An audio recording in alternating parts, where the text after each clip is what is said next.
Now let's have a look at the stories that made headlines in the Sunday newspapers today. And we start off today with the Sunday World, leading with an explosive headline there.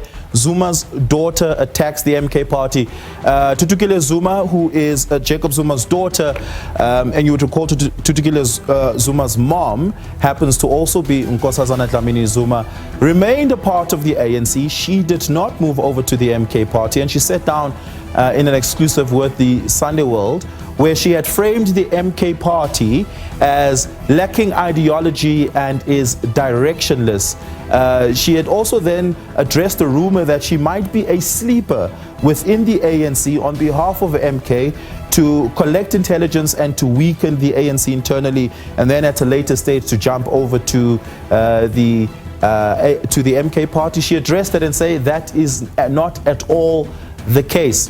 And there is also another big story on the Sunday World, which is a continuation of the previous front page cover of the Sunday World from last week on the testimony, or at least the statement given to the police by Thobejane, who is Tebogo Thobejane, you would recall, is the partner, or at least former lover, to Ket Matlala. The report there goes into detail around how IPID has been called upon to investigate the processes within which the police had collected statements and testimonies. The allegation there being that the police coerced various informants and various witnesses to implicate Matlala without necessarily following the right processes or without necessarily fact-checking a great deal of that. So IPID has been called to investigate that. Two big stories on the front page of the Sunday World. But another big story in the Sunday World, and hopefully we'll be able to bring you that conversation here on the program today.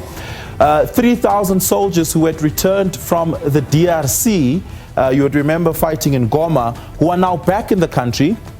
They will be, or at least are vowing to take action against the government, citing that they will sue the minister and the president, the Minister of Defense, for what they claim are unpaid fees and wages that are due to them.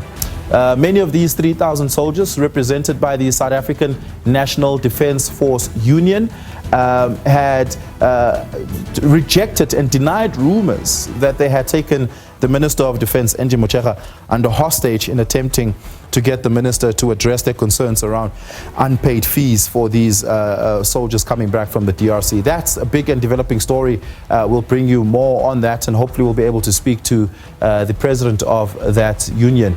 And then let's head on over to the Sunday Times, and this is what the Sunday Times is leading with today. The big hospital squeeze, some staggering figures coming out of there.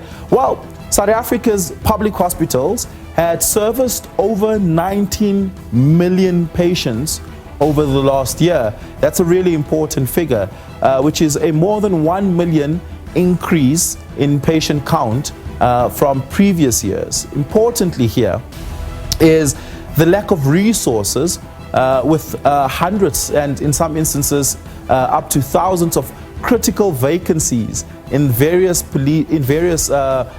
critical hospital roles left vacant across the country with a focus on particular provinces, leaving it vulnerable to a collapse. And of course, the big question is our healthcare system on the brink of collapse?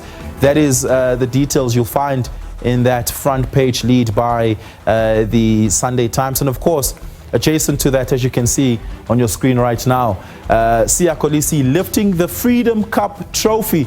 By the way, many people don't know much details about the Freedom Cup trophy. It's a really symbolic trophy. This trophy, initially introduced to commemorate and celebrate the legacy of Nelson Mandela, is played for every year between the All Blacks and South Africa. And South Africa's lost this trophy multiple times before.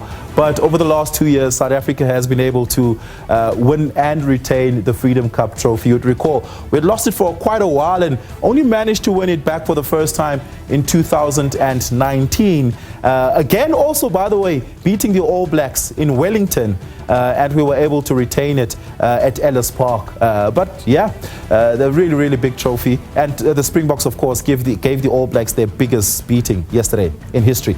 Let's take a look at the Sunday Tribune and what they're leading with there.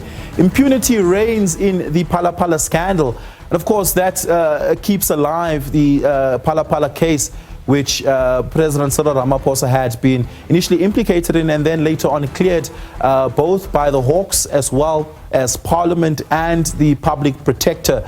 And that is what the Sunday Tribune leads with there. Adjacent to that, also another big story, the Zulu King embroiled in war of words with cultural experts, building on to the recent spate and a long line of controversies that King Misizulu Kazwelethini has been facing since taking reign over the kingdom.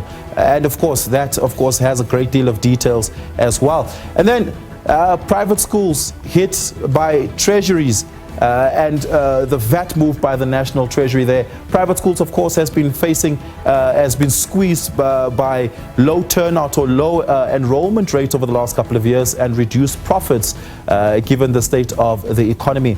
The VAT introduction by the National Treasury there just adds to their blows. That's what's leading in your Sunday papers today. Grab one on your way out to have fun with friends and family, and of course, do support print publications.